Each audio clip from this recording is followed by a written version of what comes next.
વિદ્યાર્થી મિત્રો, ધોરણ 12 વિષય અર્થશાસ્ત્ર પ્રકરણ 5 ગરીબી. એમાં આપણે આજે ટોપિક જોઈશું ગરીબી ઘટાડવાના ઉપાય.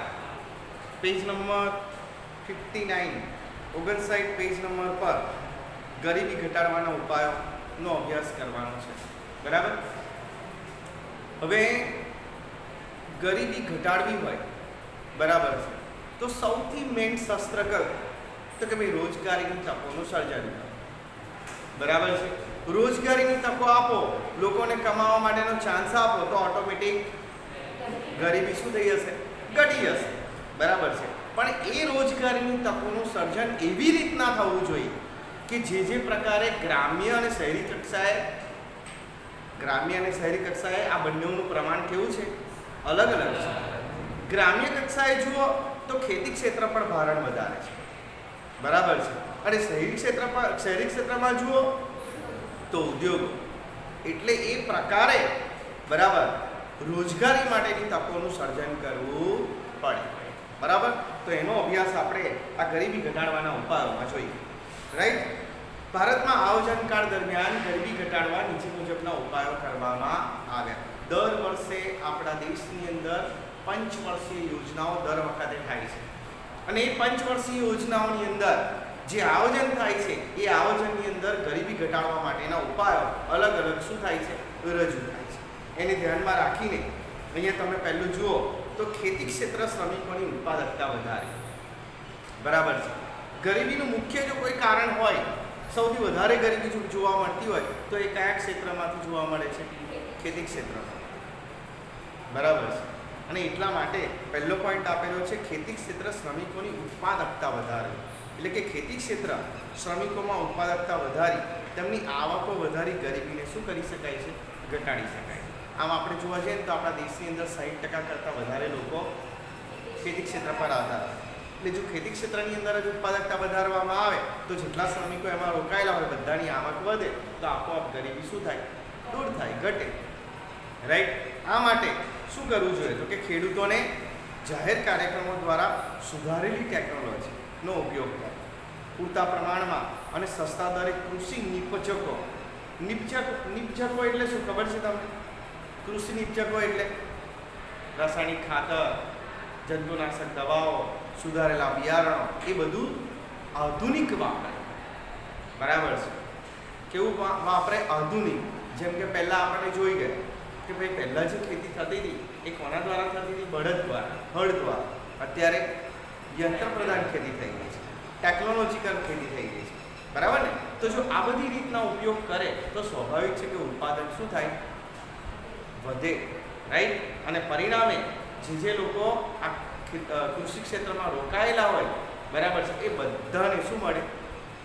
આવક મળે, રોજગારી મળે. અને ગરીબીમાં શું થાય? ઘટાડો. રાઈટ. એટલે સુધારેલી માળખાકીય સેવાઓનો ઉપયોગ કરવો, ઉત્પાદન માટે પૂરતા ભાવો અને બજારો, કૃષિ સંશોધનની માહિતી પહોંચાડવાના પ્રયાસો કરે. એટલે ખેડૂતોને સુસજ્જ બનાવો, ખેડૂતને આધુનિક બનાવો. એ આધુનિક બિયારણનો ઉપયોગ કરે, આધુનિક ટેકનોલોજીનો ઉપયોગ કરે, સુધારેલા બિયારણનો ઉપયોગ કરે, રાસાયણિક ખાતરોનો ઉપયોગ કરે, જંતુનાશક દવાઓનો ઉપયોગ કરે. બરાબર. સિંચાઈની સેવાઓનો ઉપયોગ કરે. સિંચાઈમાં પણ તમને ખબર છે ટપક સિંચાઈ પદ્ધતિ, ફુવારા પદ્ધતિ. બરાબર છે. પછી બોર કરીને બોરવેલ દ્વારા પાણીનો ઉપયોગ કરી શકાય. જે ફક્ત નહેરો અને તળાવોનો ઉપયોગ થતો હતો એના બદલે બોરનો ઉપયોગ થતો.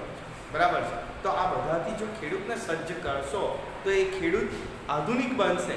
તો સ્વાભાવિક છે કે આ જે ઉત્પાદકતા છે, બરાબર, ખેતી ક્ષેત્રની અંદર એ વધશે અને રોજગારી એટલે કે આવક પ્રાપ્ત થશે અને ગરીબીનું પ્રમાણ ઘટશે. રાઈટ. સેકન્ડ પોઈન્ટ છે નાના પાયાના ઉદ્યોગોનો વિકાસ કરવો. બરાબર છે. આપણા દેશની અંદર મોટા પાયાના ઉદ્યોગોનું પ્રમાણ ઓછું છે અને વધારે શ્રમિકો કયા ક્ષેત્રમાં રોકાયેલા હોય ખબર છે તમને? વધારે શ્રમિકોની જરૂર. ઉદ્યોગોની અંદર શ્રમની જરૂર પડે, પણ કેવા ઉદ્યોગોમાં જરૂર પડે? નાના પાયાના ઉદ્યોગો. મોટા પાયાના ઉદ્યોગોમાં શ્રમ ઓછો હોય અને ટેકનોલોજી વધારે. એ યંત્ર પ્રધાન ઉદ્યોગ હોય. જેમ કે હું એક તમને ઉદાહરણ આપું કે કાર બનાવતી કોઈ કંપની છે, તો કાર બનાવતી કંપનીમાં મોટા ભાગનું ઉત્પાદન કોના દ્વારા થતું હશે? યંત્રો દ્વારા.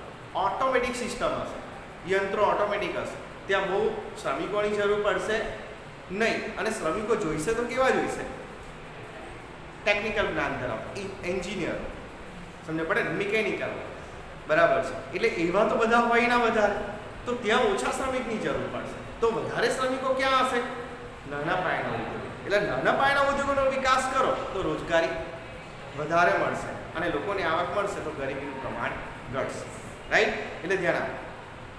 ભારતમાં કુલ રાષ્ટ્રીય ઉત્પાદન અને કુલ રોજગારીમાં નાના અને ગૃહ ઉદ્યોગોનો ફાળો કેવો છે? મોટો છે.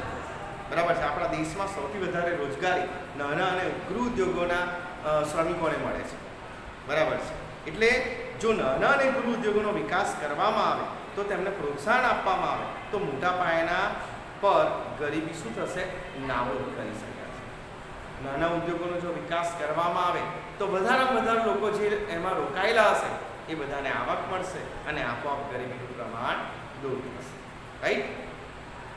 અસંગઠિત ક્ષેત્રનો વિકાસ. હવે બે પ્રકારના ક્ષેત્ર જોવા મળે, સંગઠિત અને અસંગઠિત. સંગઠિત ક્ષેત્ર કોને કહેવાય? બરાબર છે, કે જ્યાં યુનિયન છે.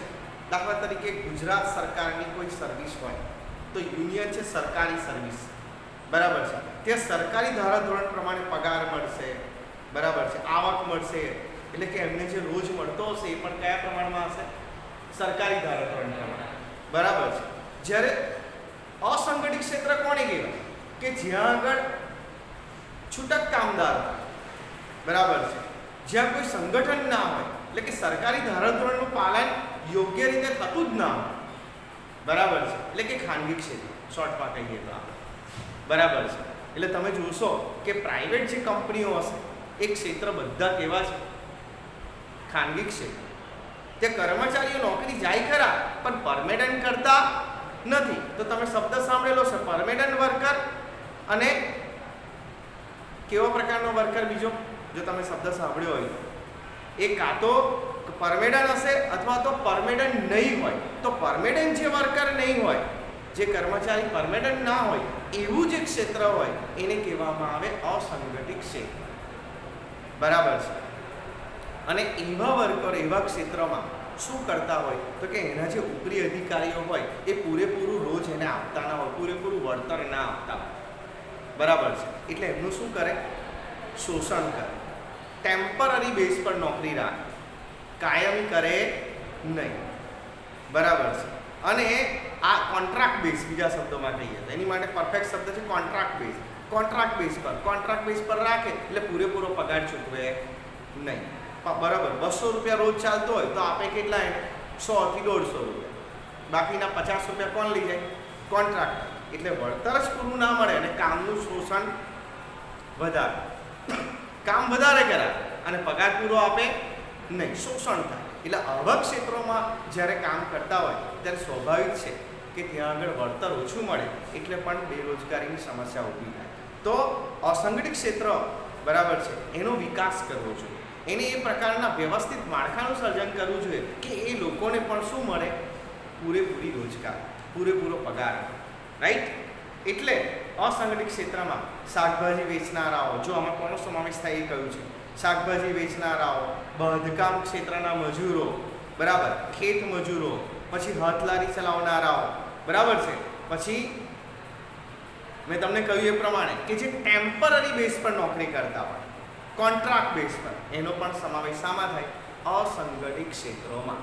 જો એમનું યુનિયન ન કરવામાં આવ્યું હોય તો, રાઈટ? તો આવા કામદારોની સ્થિતિ સુધારવા માટે રાષ્ટ્રીય આયોગ દ્વારા કામની પરિસ્થિતિ નક્કી કરી જીવન વીમાનું રક્ષણ આપવું જોઈએ.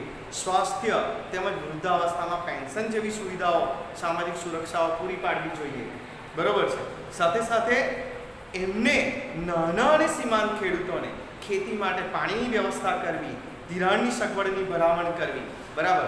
જો આવા અસંગઠિત ક્ષેત્રો હશે એમને જો તમે વ્યવસ્થિત રીતના આવી સુવિધાઓ પૂરી પાડશો, સરકાર દ્વારા સુવિધાઓ આપવામાં આવશે તો ચોક્કસ ગરીબીના પ્રમાણમાં ઘટાડો થશે, બરાબર છે. આવા જે અસંગઠિત ક્ષેત્રમાં રોકાયેલા કામદારો હોય ને એમની આવક કેવી હોય? ઓછી. હવે આવક તો ઓછી, સાથે સાથે શોષણ કરે. એટલે પૂરતી રોજગારી તો મળતી જ ના હોય તો સ્વાભાવિક છે ગરીબીનું પ્રમાણ વધવાનું છે. પણ જો એની માટે સરકારે એવું ચોક્કસ કાયદાકીય માળખું વ્યવસ્થિત બનાવ્યું હોય તો એનો લાભ એ લોકોને મળશે અને મોટા પ્રમાણમાં ગરીબીના પ્રમાણમાં શું થશે? ઘટાડો થશે. રાઈટ. એના પછીનો પોઈન્ટ છે યોગ્ય કર નીતિનો ઉપયોગ કરવો. કર નીતિ એટલે કર એટલે ટેક્સ. બરાબર છે. હવે ટેક્સ સૌથી વધારે કોણ ભરે? ધનિક લોકો. બરાબર છે. કારણ કે ધનિક લોકોની આવક વધારે હશે એટલે ટેક્સ પણ એ લોકો કેવો ભરશે? વધારે ભરશે. તો સરકારે એ પ્રકારનું ટેક્સનું માળખું ઊભું કરવું જોઈએ કે ગરીબ પાસેથી ઓછામાં ઓછો ટેક્સ વસૂલ કરે. બરાબર. અને ધનિકો પાસેથી વધારે વસૂલ કરે. અને એ વધારે જે ધનિકો પાસેથી વસૂલ કરેલો હોય એનો ઉપયોગ ક્યાં કરે? ગરીબોની જરૂરિયાતને પૂર્તિ કરવા. રાઈટ. તો પણ ગરીબીમાં ઘટાડો કરી શકે. જો ધ્યાન આપો, અર્થતંત્રમાં આવકની અસમાનતા અને ગરીબી ઘટે તે રીતે આવકની પુનઃ વહેંચણી માટે સરકાર દ્વારા કર નીતિનો ઉપયોગ કરવામાં આવે છે. ધનિક વર્ગ કે જેમની કર ભરવાની શક્તિ કેવી છે ભાઈ? વધારે છે, તેમની પાસેથી વધુ કર વસૂલ કરવામાં આવે અને ગરીબ વર્ગને ઓછો કર ભરવો પડે તેવી કરની અંદર રાહતો આપવામાં આવે તો જેના પરિણામે પણ ગરીબોની આર્થિક સામાજિક સ્થિતિ સુધારી શકાય છે અને આવકની અસમાનતા અને ગરીબી બંનેમાં શું કરી શકાય? ઘટાડો કરી શકાય. બરાબર છે. આપણે કોર્પોરેશનમાં વેરો ભરીએ છીએ, કેવો હશે? વધારે.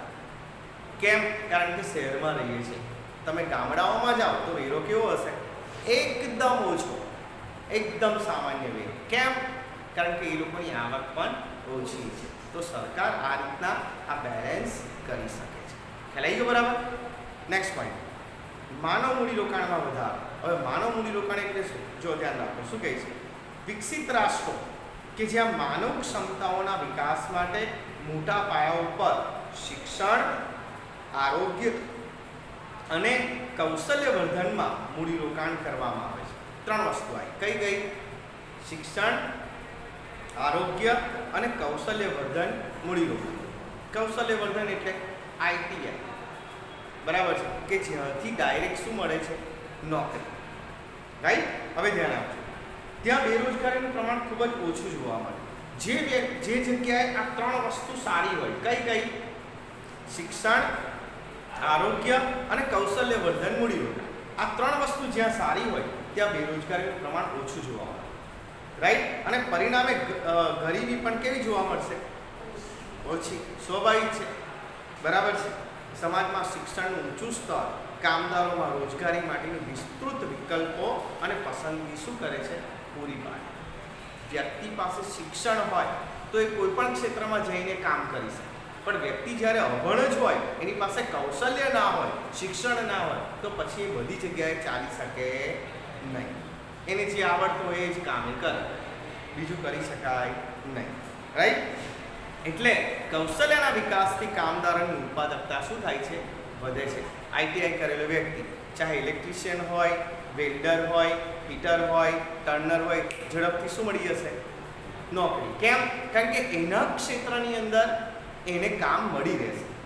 સમજ પડી કે ના પડે? પણ કશું કૌશલ્ય જ ના હોય તો, ભણેલો જ ના હોય તો નક્કી થાય કે એને આવડે છે? નક્કી જ ના કરી શકાય. એ એના અનુભવ ઉપર છે. એટલે બીજી જગ્યાએ કામ કરી શકશે નહીં અને પરિણામે એને નોકરી કેવી મળશે? કાં તો મળશે તો ઓછા પગારવાળી મળશે. બરાબર છે. અથવા તો બીજું કોઈ ક્ષેત્ર શોધવું પડે. રાઈટ. એટલે બરાબર, કૌશલ્યના વિકાસથી કામદારોની ઉત્પાદકતા વધે છે જે ઊંચા વેતનોમાં પરિણમે છે અને આ માટે કામદારોને કામના સ્થળે તાલીમ અને સંશોધન માટે સતત શું કરવું પડે છે? મૂડીરોકાણની જરૂર પડે છે. એટલે જે જગ્યા ઉપર કામ કરતો હોય એ જગ્યાએ જે તાલીમ અને સંશોધન વિભાગ ઊભો કરવામાં તો આવી રીતના કર્મચારીની કાર્યક્ષમતામાં શું કરી શકાય? વધારો કરી શકાય અને પરિણામે એમને વધારે સારું મૂડીરોકાણ કરી અને વધારે સારી રીતના એમને આવક પૂરી પાડી શકાય. એટલે કે એમને શું કહેવાય? વધારે વળતર આપી શકાય. એટલે સરકારે એવી વ્યવસ્થા કરવી જોઈએ કે કર્મચારીઓ એક પ્રકારની તાલીમ લે. બરાબર છે. અને એ જ કર્મચારીઓ બરાબર છે એ વધારે તાલીમ મેળવી અને વધારે કાર્યક્ષમતાપૂર્વક કામ કરી શકે તો એમને વધારે વળતર આપી શકાય. બરાબર. એટલે એવા કૌશલ્યવર્ધક બરાબર એકમોનો વિકાસ કરવો છે બરાબર. તો એનાથી પણ સામા ગરીબીમાં શું થશે? ઘટાડો થશે. પછી છે વ્યાજબી કિંમતે વસ્તુ અને સેવાઓ પૂરી પાડે બરાબર છે. તો કે ગરીબ કુટુંબોને પૂરતો પોષણક્ષમ આહાર કે ખાદ્ય સુરક્ષા પ્રાપ્ત થાય તે માટે એમને રાહત દરે ખાદ્ય પદાર્થો પૂરા પાડવા જોઈએ, જેથી ગરીબીમાં પ્રત્યક્ષ રીતે શું કરી શકાય? ઘટાડો. આપણે જોઈએ છીએ બીપીએલ કાર્ડ બરાબર ને, શું કરે છે બીપીએલ કાર્ડવાળાને? એકદમ ઓછી કિંમતમાં અનાજ પૂરું પાડવામાં આવે છે બરાબર. રેશન કાર્ડની દુકાનો એ જગ્યાએ પણ તમે જોતા હશો બરાબર ને. રેશન કાર્ડ હોય તો સસ્તા દરે અનાજ સરકાર આપે છે બરાબર ને. એમાં લખેલું હોય પંડિત દીનદયાલ ઉપાધ્યાય સ્ટોર, તમે કદાચ જોયું હશે તમારી આસપાસ. તો એ શું દર્શાવે છે? સરકાર દ્વારા સસ્તા દરે અનાજ પૂરું પાડે છે, જેથી કરીને જે ગરીબોના વધારે પૈસા ખોરાક પાછળ વપરાય છે એ ઓછા વપરાય અને પૂરતી જરૂરિયાત એ લોકો કરી શકે. તો આ રીતના પણ ગરીબીમાં ઘટાડવા માટે પ્રત્યક્ષ રીતે બરાબર પ્રયત્ન થઈ શકે છે. રાઈટ. ભારતમાં આ માટે જાહેર વિતરણ વ્યવસ્થા હેઠળ સસ્તા અનાજની દુકાનો દ્વારા ગ્રામીણ અને શહેરી ગરીબો ખરીદી શકે તે કિંમતે પાયાની જરૂરિયાતની ચીજવસ્તુઓ પૂરી પાડવામાં આવે છે બરાબર છે. ગ્રામીણ ક્ષેત્રમાં પણ અને શહેરી ક્ષેત્રમાં પણ બંને જગ્યાએ આવી રેશન કાર્ડની દુકાનો સરકાર દ્વારા સ્થાપવામાં આવેલી જોવા મળે છે. રાઈટ. ત્યાર પછી છે રોજગારલક્ષી કાર્યક્રમ. સરકાર એવા કાર્યક્રમો કરે કે જેથી કરીને લોકોને શું પ્રાપ્ત થાય? રોજગારી પ્રાપ્ત થાય. તો એ માટેના કાર્યક્રમો દ્વારા પણ બરાબર છે રોજગારી પૂરી પાડી ગરીબીમાં ઘટાડો કરી શકાય છે.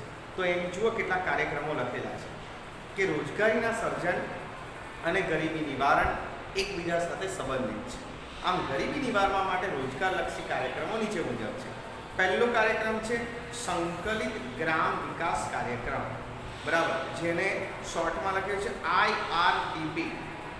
પછી છે ઓબ્લિક કરીને સ્વર્ણ જયંતિ ગ્રામ સ્વરોજગાર યોજના SGSY બરાબર.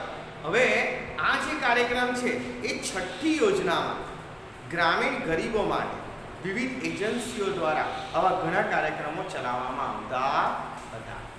રાઈટ. તે બધા કાર્યક્રમોને સંકલિત કરી અને 2 ઓક્ટોબર 1980થી આ સંકલિત ગ્રામ વિકાસ કાર્યક્રમ IRDP શરૂ કરવામાં આવ્યો. આ IRDP જે કાર્યક્રમ છે બરાબર એ 2 ઓક્ટોબર 1980થી સંકલિત ગ્રામ વિકાસ કાર્યક્રમ દ્વારા શરૂ કરવામાં આવ્યો છે.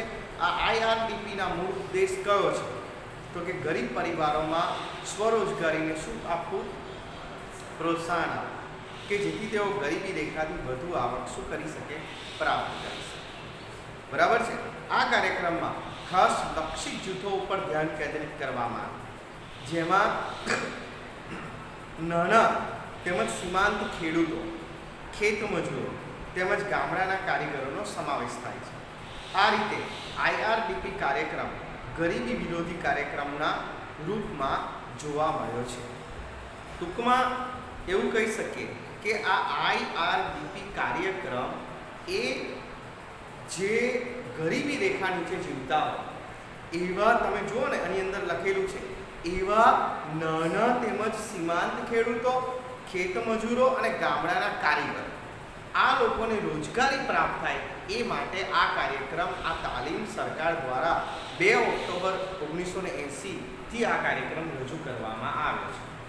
કોની માટે છે? ખાસ કરીને ગ્રામીણ ક્ષેત્રની અંદર આવેલા નાના તેમજ સીમાંત ખેડૂતો,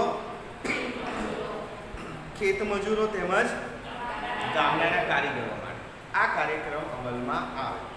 રાઈટ. એની રૂપરેખા શું છે? તો કે સ્વરોજગારી માટેના કાર્યક્રમ IRDP અને અન્ય કાર્યક્રમોમાં નીચે મુજબના કાર્યક્રમોનો સમાવેશ થાય છે. 1. IRDP સંકલિત ગ્રામ વિકાસ કાર્યક્રમ. બીજું છે ટ્રાઇઝેમ TRYSCM સ્વરોજગાર માટે ગ્રામીણ યુવાનોને તાલીમ આપે. પછી DWCRA ગ્રામીણ વિસ્તારોમાં સ્ત્રીઓ અને બાળકોનો વિકાસ કરવા માટેનો કાર્યક્રમ. MWS 10 લાખ કુવાઓની યોજના. સિટ્રા ગ્રામીણ કારીગરો માટે સુધારેલી ટૂલકીટ પૂરી પાડવી. અને છેલ્લું છે ગંગા કલ્યાણ યોજનાઓ. આ બધા કાર્યક્રમો છે કે જે કાર્યક્રમો દ્વારા સરકારે નક્કી કરેલી બરાબર ટૂલકીટ, રકમ અથવા તો તાલીમ આપવામાં આવે. કાર્યક્રમનો શું થયો કે સરકારે આ જે કાર્યક્રમો કરેલા હોય એ કાર્યક્રમમાં જે નક્કી કરેલું હોય એક ઉદાહરણ આપું એટલે તમને ખ્યાલ આવશે. જો કદાચ તમને ખ્યાલ હોય તો કે દરજી કામ કરવા માટે, સિલાઈ કામ કરવા માટે સિલાઈનું મશીન આપવામાં આવે છે સરકાર દ્વારા. જો કદાચ તમે સાંભળ્યું હોય બરાબર છે. તો એ શું દર્શાવે છે કે આ કાર્યક્રમ અંતર્ગત જે વ્યક્તિઓ સિલાઈ કરી શકે એવા છે પણ એમનાથી મશીન ખરીદવાની તાકાત નથી, તો એવા વ્યક્તિઓને આ કાર્યક્રમ દ્વારા પૂરું પાડવામાં, મફતમાં આપવામાં સરકાર દ્વારા. બરાબર છે. અને એ પોતાના પગ પર ઊભા થઈ શકે અને પોતે સિલાઈ કામ કરી અને પોતાનો જીવન નિર્વાહ ચલાવી શકે. તો આવા કાર્યક્રમો આ સરકાર દ્વારા 2 ઓક્ટોબર 1980 થી સંકલિત ગ્રામ વિકાસ કાર્યક્રમ હેઠળ રજૂ કરવામાં આવે. બોલો ખ્યાલ આવી ગયો બરાબર? અને એ કયા કાર્યક્રમો છે તો કે આ 1 થી 6 લખેલા છે એ કાર્યક્રમ. બોલો ક્લિયર? હવે આપણે આ કાર્યક્રમો શું છે એ નથી સમજવાનું. આપણે શું સમજવાનું છે? કયા કયા કાર્યક્રમો સરકારે કરેલા છે. સમજ પડી? અને એ કાર્યક્રમોમાં શું કરવામાં આવે છે એની ડિટેલ આપણે જરૂરી છે નહીં. બરોબર? ચાલો હવે નીચે વાંચો. જુઓ,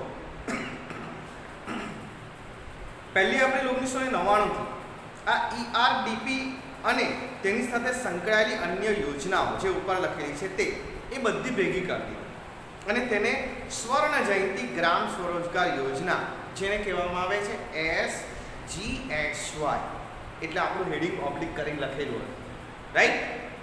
એનું નામ આપવામાં આવ્યું. અને આ યોજનાઓમાં શું કરવામાં આવે છે તે તો કે ગામડાઓમાં ટચુકડા ઉદ્યોગોના વિકાસ માટે સ્વસહાય જૂથોને માળખાકીય મદદ કરે. ડેરી ઉદ્યોગ હોય તો ડેરીના સાધનો પૂરા પાડવા. બરાબર છે.